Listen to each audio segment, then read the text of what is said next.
తెలంగాణ రాష్ట్ర ప్రజలకు సరి సమానంగా డెవలప్ చేయడానికి ముందుకు వస్తున్నారు. కానీ వాళ్ళ లెక్క కాదు. ఎక్కడ మంచి నియోజకవర్గంలో మంచి నాయకులు లేకపోతే వాళ్ళ దగ్గరనే ప్రాజెక్టులు చేసుకున్నారు, వాళ్ళే డెవలప్మెంట్ చేసుకున్నారు, వాళ్ళే కాలేజీలు పెట్టుకున్నారు, వాళ్ళే పార్కులు చేసుకున్నారు, వాళ్ళే ఐటీలు చూపించుకున్నారు.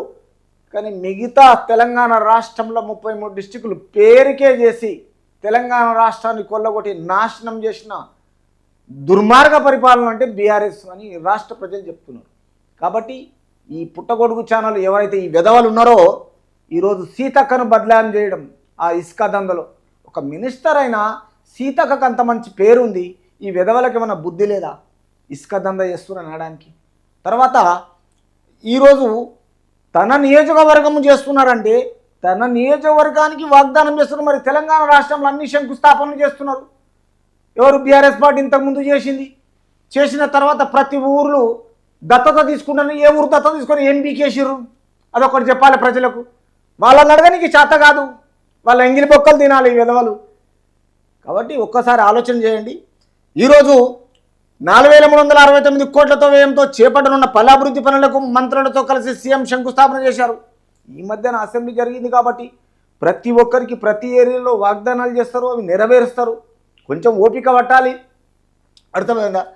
తర్వాత 3083 మహిళా సంఘాలకు 177 కోట్ల విలువైన చెక్కును అందజేశారు. అతి తొందరలోనే మన రాష్ట్ర ఆడపడుచులందరికీ 177 కోట్ల విలువైన చెక్కులకి అందజేశారు రాష్ట్ర ముఖ్యమంత్రి. కాబట్టి మహిళా సంఘాల ఆధ్వర్యంలో ఏర్పాటు చేసిన వివిధ ఉత్పత్తుల స్టాళ్లను పరిశీలించారు. మహిళా సంఘాల ఏదైతే ఆధ్వర్యంలో ఏర్పాటు చేసిన ఉత్పత్తి స్టాళ్లను పరిశీలించారు చేసి అనంతరం ఏర్పాటు చేసిన బహిరంగ సభలో ముఖ్యమంత్రి మాట్లాడారు.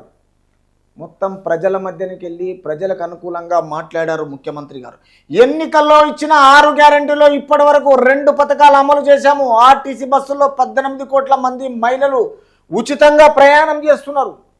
ఇక్కడ నుంచి బస్సులు మేడారానికి వేసినా మళ్ళీ తిరిగి ఇక్కడ అడ్జస్ట్మెంట్ చేసుకుంటూ 2 పథకాలను అమలు చేశారు. తిరిగి గ్యాస్ సిలిండర్ ఒకటి, తర్వాత ఈ కరెంటు యూనిట్ల పథకం, ఇది దీపం పథకం ఒకటి ఖచ్చితంగా అతి తొందరలోనే చేస్తుంటున్నారు. 15 తారీఖు వరకు రైతు బంధుగిన క్లియర్ చేస్తూ అంటున్నారు. ఖజానా లేని టైంలో రైతులకు మంచి చేయాలని ఇంకా ముందుకు రావడానికి రాష్ట్ర ముఖ్యమంత్రి చెప్పడం జరిగింది కోస్గిలో.